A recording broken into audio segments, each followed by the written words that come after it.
15. May 1971. West Berlin. A woman in a notebook writes and underlines once. At 15, I marched with braids and banners. At 40, I march against everything those banners stood for. She signs only with an initial. She does not show it to her father. She does not show it to her boss at the city office where she checks forms for childcare subsidies. It is not the kind of sentence one spoke aloud in a family living room with doilies and Sunday coffee. It is the kind of sentence written late, door locked, the city on the other side of the wall humming with television voices and traffic. Her name, in the files, is Liesl M. She grew up in Charlottenburg, on a street that the RAF burned open and the Red Army shelled through. Her braids were practical then, tied tight, covered in dust by afternoon. The banners were paper triangles stamped with an eagle that the wind tore from their sticks in March 1945. She kept one as a strip of red under her mattress and threw it away in June without ceremony. The city had rules now. The rules changed every month. The rules were printed in English and Russian, then in German that split hairs over a grammar of surrender and survival. Curfew, identity cards, registration of radios, the mathematics of the hour hand, of who may be outside and who must not, of which neighborhood you could cross before the checkpoint shut. This begins, properly, in May 1945, the date that ended a calendar and started a ledger. Berlin is rubble. The occupation reports use the word as if it were a unit of measure. Rubble in cubic meters. Rubble in metric tons per capita. Rubble mapped by district. Allied intelligence summaries from June count, exposed shell segments equal to 10 million cubic meters, a number as clean as a clerk's pen. The street names are crossed out in pencil in one report because the street itself has ceased to exist. Women formed chains and passed bricks like rations. Trümmerfrauen. Women of the rubble. It became a civic myth and a photograph, and also a labor schedule pinned to a column in the remains of the Rathaus. Pickaxe at 7. Tea at 9, if there is tea. The arithmetic of bricks and of calories expended to lift them. Liesl volunteers because volunteer is the only word available for it, and because the captain at the corner tells her it will count as work credit on a ration card tells her it will count as work credit on a ration card. Hunger arrives with bureaucratic precision. The hunger winter of 1946-47 is not an idea. It is a list, 1,000 calories per day on paper for adult workers in the British sector in December, 700 calories per day during cuts in February, 220 grams of bread, 3 potatoes, margarine not available. The mathematics of survival is taught at kitchen tables.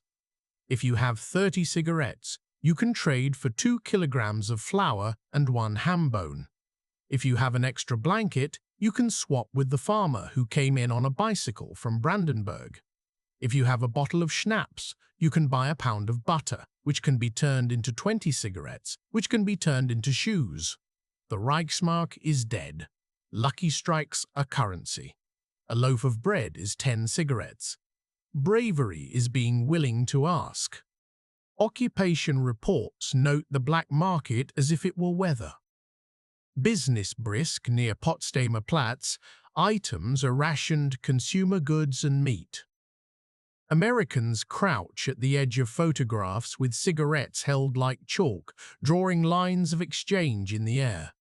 A British officer writes in his diary that he has never seen a people so adept at turning theory into barter. The mathematics of hunger is humiliating because it exposes need publicly. Guilt arrives differently. It speaks through forms. Every adult fills out a Fragebogen, a questionnaire. 131 questions at first, later shortened, later lengthened again, printed in a harsh typeface, and handed out with the chill of officialdom. Country of birth. When did you join any Nazi organization? When did you stop? Did you donate? Did you attend? Did you attend? Did you attend? Did you sign? A Spruchkammer, a chamber of judgment, is formed in each district. The categories are defined clearly: Hauptschuldig, belastet, minder belastet, mittelhofer, entlastet. Major offenders, offenders, lesser offenders, followers, exonerated. The mathematics of guilt is not the mathematics of blood. It is not a tally of corpses. It is a calculation of signatures and dates and witnesses. It is a matrix of where you sat in a meeting and whether you raised your hand. It is also the mathematics of a new state discovering.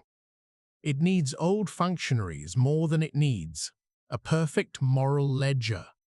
It is the mathematics of a factory that cannot run without someone who knows the switchboard. It is the arithmetic of the postman who never stopped walking his route. Carl sits across from a case officer in the American zone in late 1946. He wears a suit he borrowed from his brother. He is 38, a clerk, then an inspector, now unemployed. His file is in the Bundesarchiv Lichterfelde today, a thin bundle of affidavits and the 3-page personal history. In 1937, he joined the party. He writes, for job reasons. He writes, I did not seek advancement. He writes, I assisted Jews where possible. There is an affidavit from a neighbor.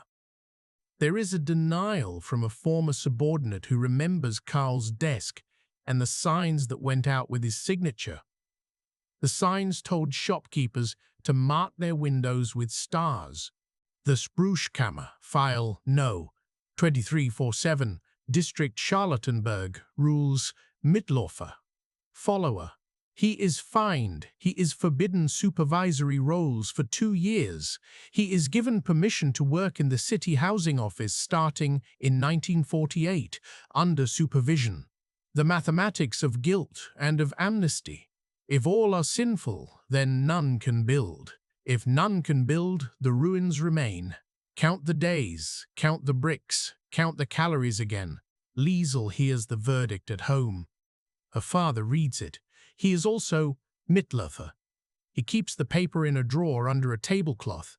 On the back of a ration card, Liesel writes, we are no one and everyone. Right-angled sentences in neat, school-taught script against the curve of hunger. Displaced persons live nearby in a requisitioned school. They are Jews from Poland and Hungary, men and women who escaped east and came west, survivors from camps whose names trickle into German conversation, the way water trickles through a cracked pipe. They are also Ukrainians and Balts and Italians, former forced laborers whose hutments the Allied intelligence summaries name with geographies. DP Camp Wilmersdorf, 12,000 Polish nationals, DP residents, Tempelhof Barracks, 235 Baltic. There is an American report that describes Germans, curious but distant, when DPs walk to the market, some angry when Jewish women are served first. A British sergeant escorts townspeople to view a camp in summer 1945. He writes in his diary, preserved as a mimeographed sheet in a regimental archive, that most look at the ground. A woman whispers to her friend, I did not know. A man at the back says louder, how could we know? An officer notes, it is not a matter of knowledge, but of proximity. The mathematics of denial is a set of sentences one says to avoid a larger sum. The mathematics of horror is unspeakable, and thus is not spoken. The expellees arrive in waves. The trains are dirty, the cars open to the air, mattresses on the floor, a barrel of water, a barrel of waste. They are Germans from Königsberg, from Silesia, from the Sudetenland. People pulled west by history and railroad timetables, and the expulsions that Allied plans partly sanctioned and nationalists later made into a movement. They come with certificates, Heimatvertriebene, resettled in towns whose residents are still counting their own dead. The arithmetic of rooms becomes brutal. 4 to a room, now 6, now 9. A sheet hung between 2 families to be privacy. A bureau pushed against a doorway to proclaim ownership. Karl is assigned the housing desk in 1948. He has a rubber stamp that says Zugewiesen and a ledger in which each line is a life he does not want to read. He allocates.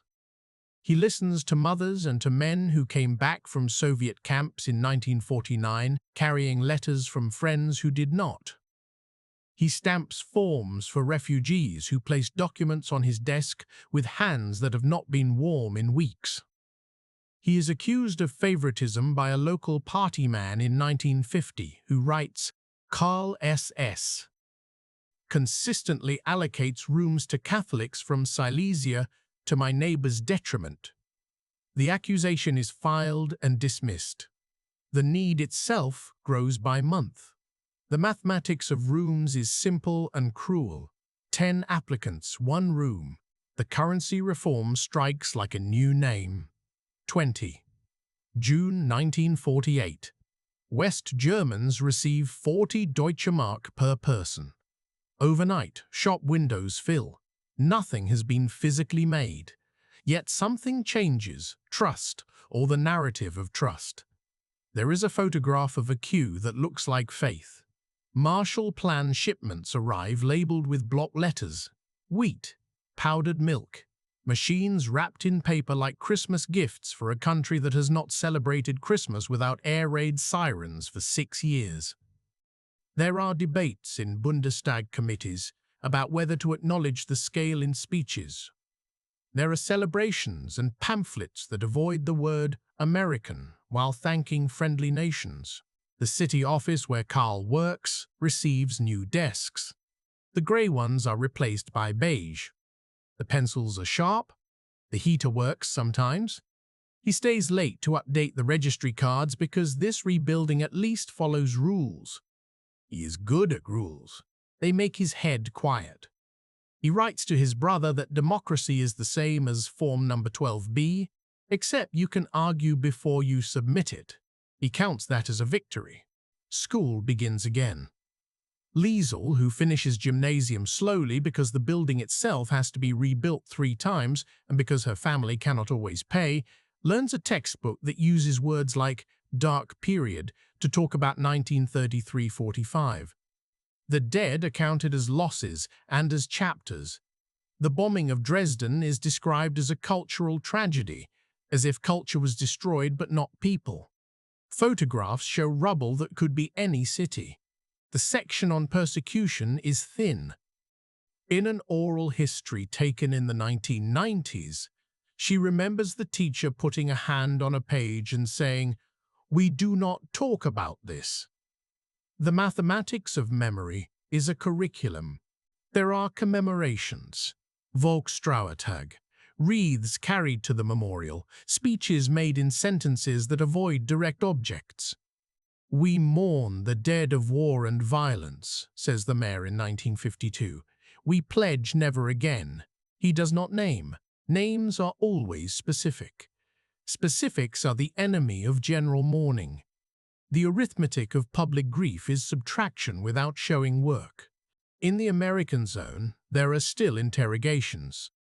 Allied intelligence summaries begin to note resistance to denazification seen as obstruction to renewal in 1946, but by 1948 the language softens. Stability is a priority. The math shifts. The mathematics of geopolitics adds a new term, the Cold War. An officer in OM Gus writes, "We have to pick administrators who can govern and be tolerated by the population. Complete purging would leave in charge people with little experience and minimal legitimacy. Files on men like Karl are quietly closed.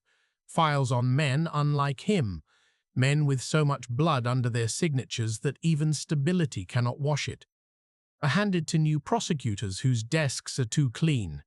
In 1949, the Federal Republic is born in Bonn with modest ceremony. In East Berlin, the German Democratic Republic answers with parades and hard stares. The front line fixes. West Berlin, the island, lives life with timetables and sighs. The wall does not exist yet, but it can be felt as a draft under the door. Karl uses the S-Bahn to visit a cousin in Pankow and buys bread that is cheap and grey. Liesel goes with him once, does not like the eyes of the police at the border, and does not go again. The command economy builds housing blocks in the east. The market economy builds them in the west. The architecture is similar, rectangles stacked in a grid, stairwells that echo. The difference is what is said about it. In the east, it is victory over ruin. In the west, it is success over scarcity. Photographers do not show the damp in the basement. The mathematics of prosperity is window dressing, and dispatches showing counted refrigerators, counted cars, counted kilometers of new autobahn. Karl gets a promotion in 1953, then watches the newsreel of the June uprising in East Berlin with the distant horror of someone recognizing a language and not wanting to admit he understands it. The tanks move along streets he knows. The commentary calls the strikers provocateurs. His cousin is arrested, released, moves, writes a letter that says only, "We are well." In a report preserved in the Bundesarchiv, a West Berlin police informant notes a change in tone.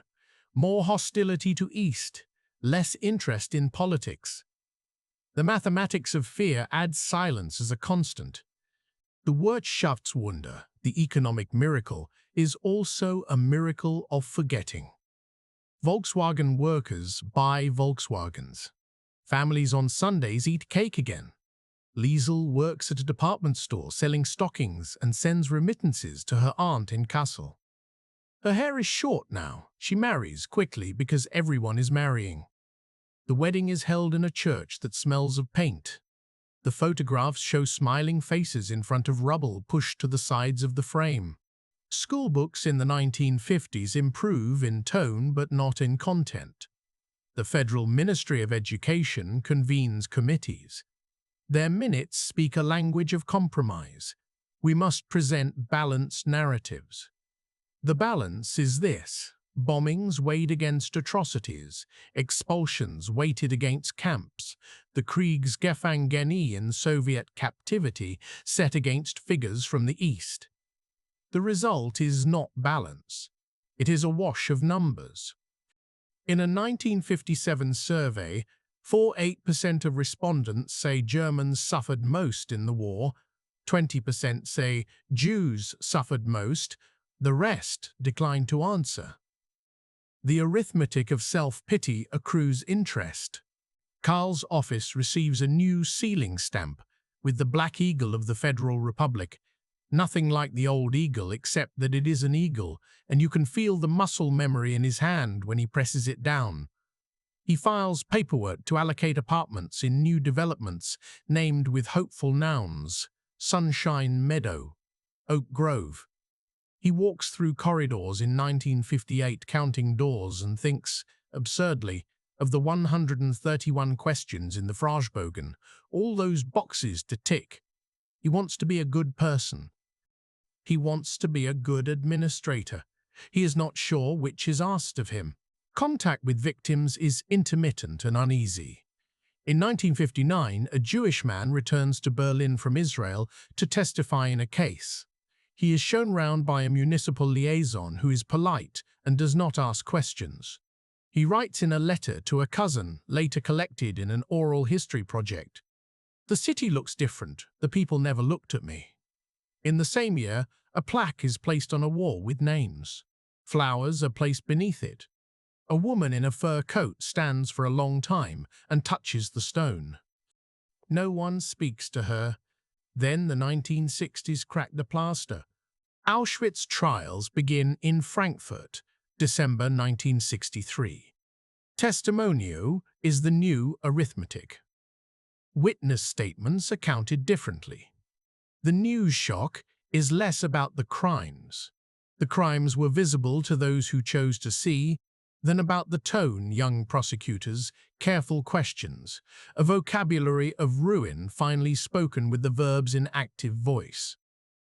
Liesel reads an article at lunch in 1964 and feels something come unfastened inside. At 15, I marched with braids, she writes in a notebook that year, but does not yet know what the sentence will become. 1962 brings the Spiegel affair. 1966, a grand coalition.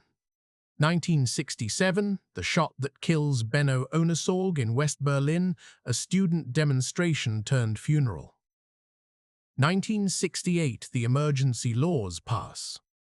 A generation looks at the laws and sees the face of their father's state. Calls for reform become condemnations. The mathematics of authority is exposed. A ledger of old men returned to high office, and an algorithm of amnesia dressed in suits. Liesel's daughter is 12 in 1968. She asks questions at the dinner table. What did you do? Everyone in the room hears multiple questions. What did you do in 1944? What did you do yesterday when a man told a woman not to speak in a meeting? The questions are linked by time and by a hunger for moral clarity that democracy rarely serves. Liesel hates the student leader with the megaphone and likes him too. She goes to the demonstration with him, marches behind a red banner that is not the same red as before, except color does not care about politics. Women's groups form in small rooms with ashtrays full to the edge. Consciousness raising, they call it, a term that sounds like the rubble chains, but with talk instead of bricks. Paragraph 218 becomes an organizing force, the criminal code article that makes abortion a crime. The issue is both tactical and existential. It is about control over the body, about the state's reach, about the authority of doctors, about the authority of fathers. It is also about memory. If men cannot say what they did, women will say what they need.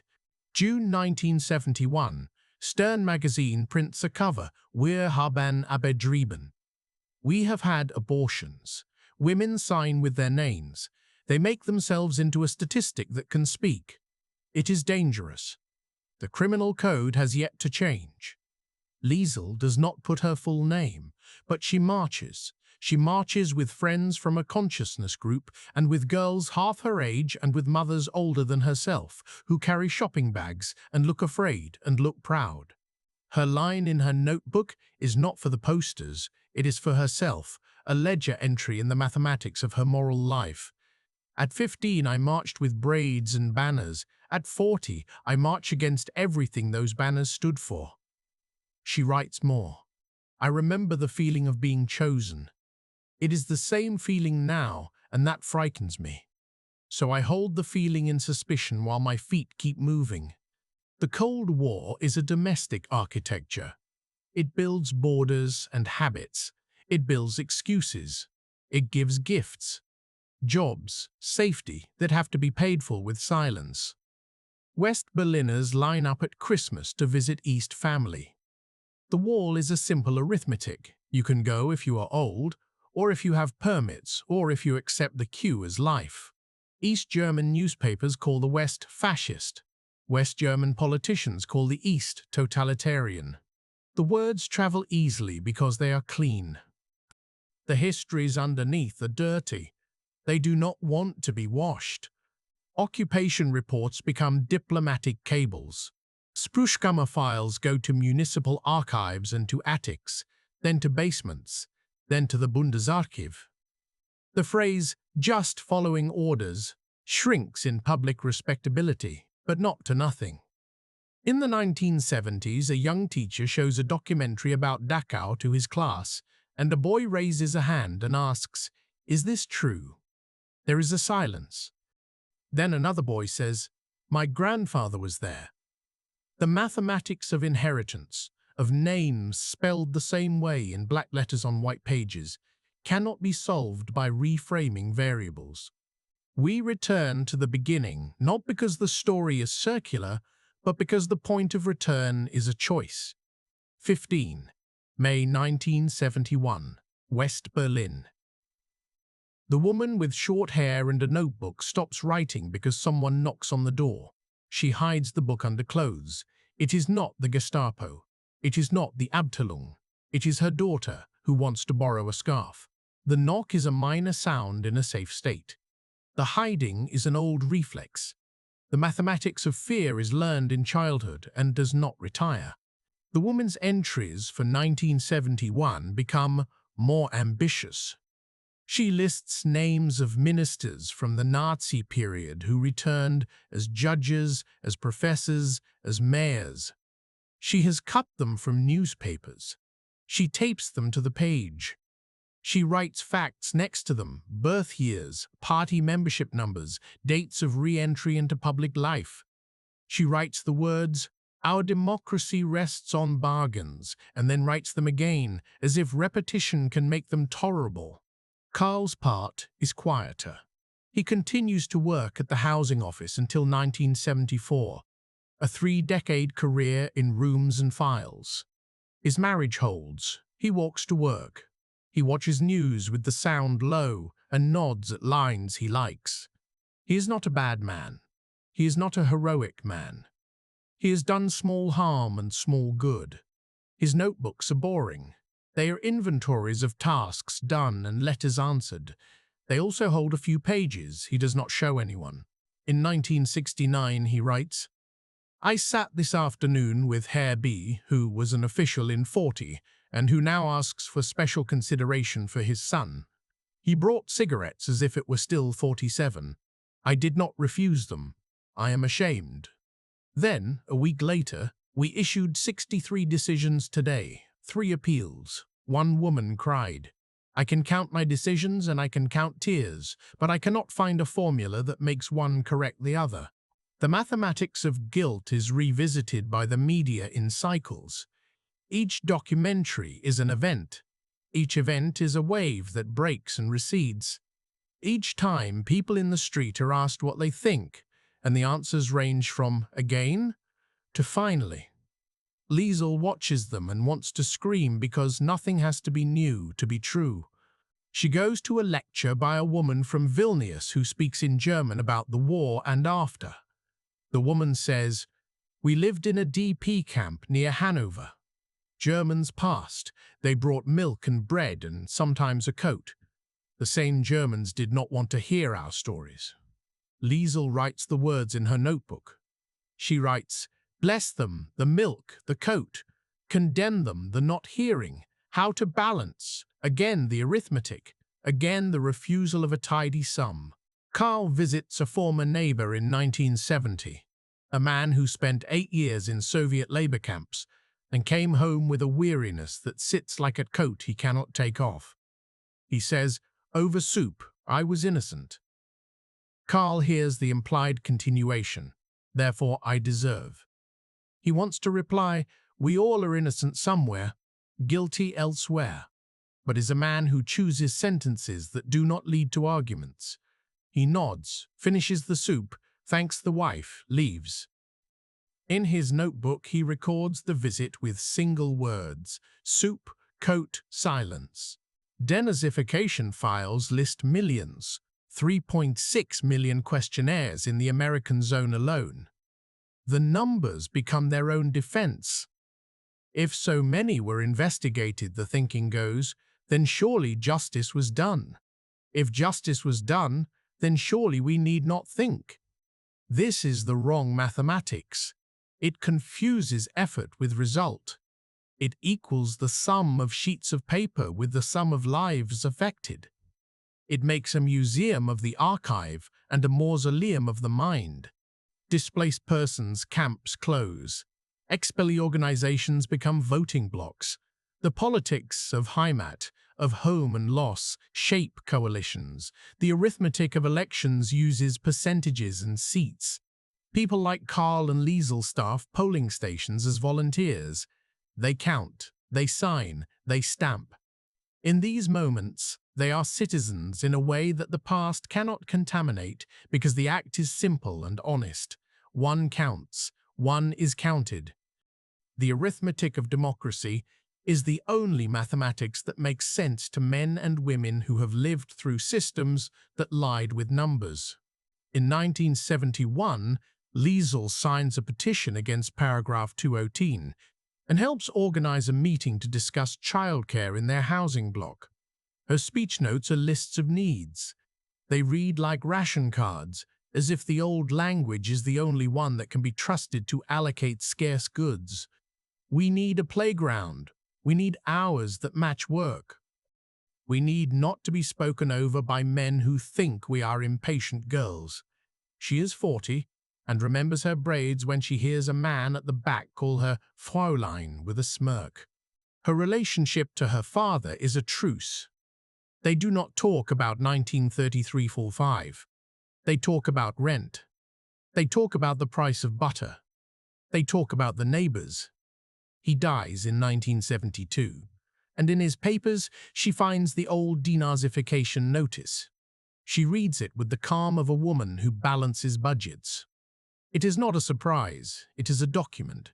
She files it at the back of a drawer with the rent book and the birth certificates, because her moral archive is a working archive. It is consulted.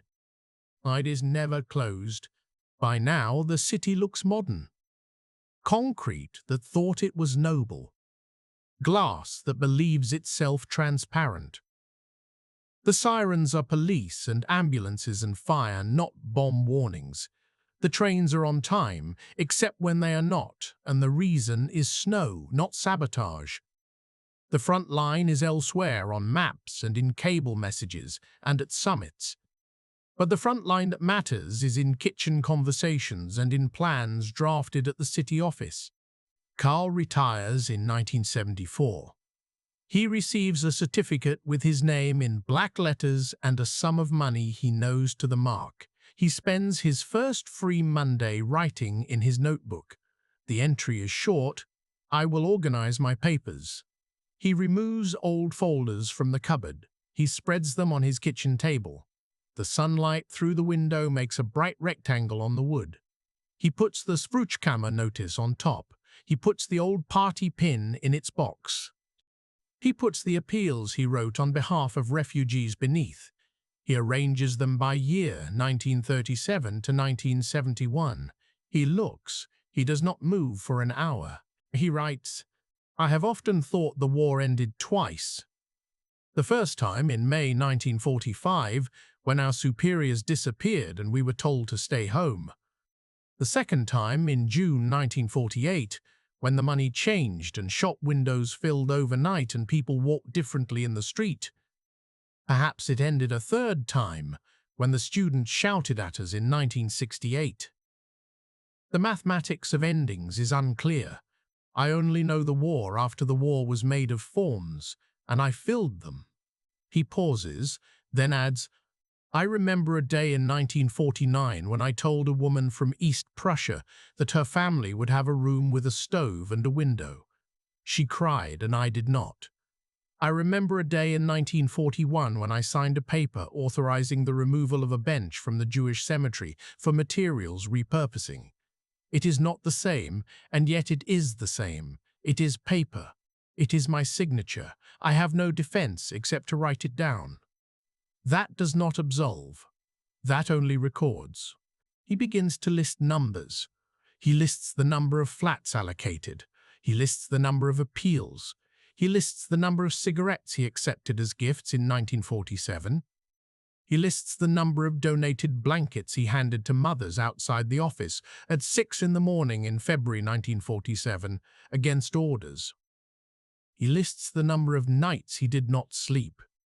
He lists the number of nights he folded his own shame crisply and placed it in a drawer. The arithmetic of a life is never balanced.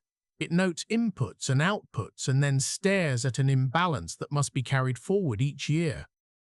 The city he helped to administer thrives. The schools improve.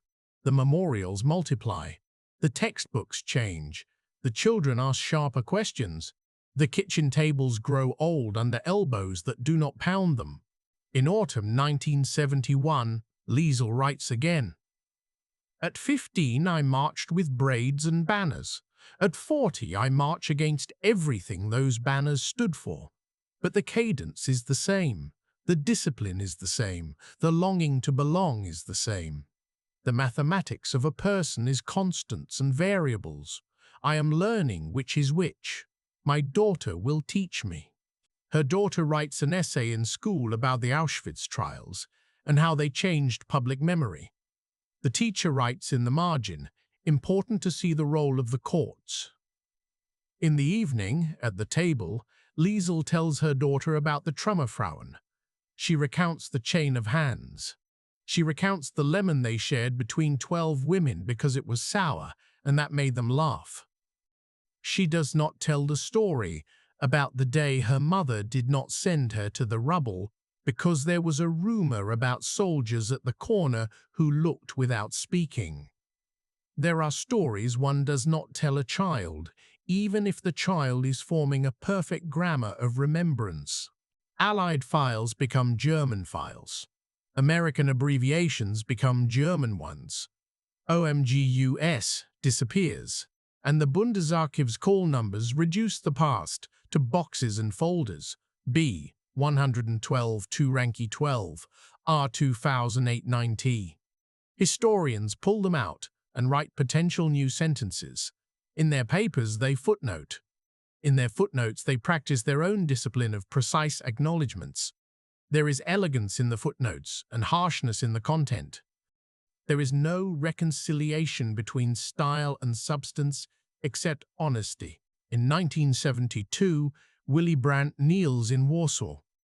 The photograph circulates. Some see strength. Some call it theater. Some feel, finally, a gesture adequate to a ledger of the dead. Adequate not because it pays debts, but because it refuses to pretend that bookkeeping is enough. Karl clips the photograph and pastes it in his notebook. He writes, "A chancellor bearing something that was not his alone to carry." The mathematics of representation won on behalf of millions. In 1973, the women's movement wins and loses and wins in courts and in parliament and in hospitals against nurses who hold power and doctors who hold more. Liesel stands in a hallway while a friend seeks care, and she feels the old helplessness and the new resolve, the mixture that makes politics possible. She goes home and writes her sentence in tense variations. At 15, I marched. At 40, I march. At 41, I will march. At 80, I will remember marching. The city has changed to the point that even directions sound different. Turn left where the pile of bricks used to be, someone used to say. Now they say, pass the bakery, a place that has a name and a smell. Children laugh without looking up first. The math of caution loosens in the muscles. It never disappears. Karl's final notebook is mostly practical. He records the price of coal. He records the birth of a granddaughter. He records the death of a neighbor. He records the cost of a new lock. Then he writes, near the back, a sentence that does not balance anything, that does not absolve, that simply states, the front I survived was a desk, a rubber stamp, and my own silence. The war after the war ran through my memory and my paperwork, not across a battlefield.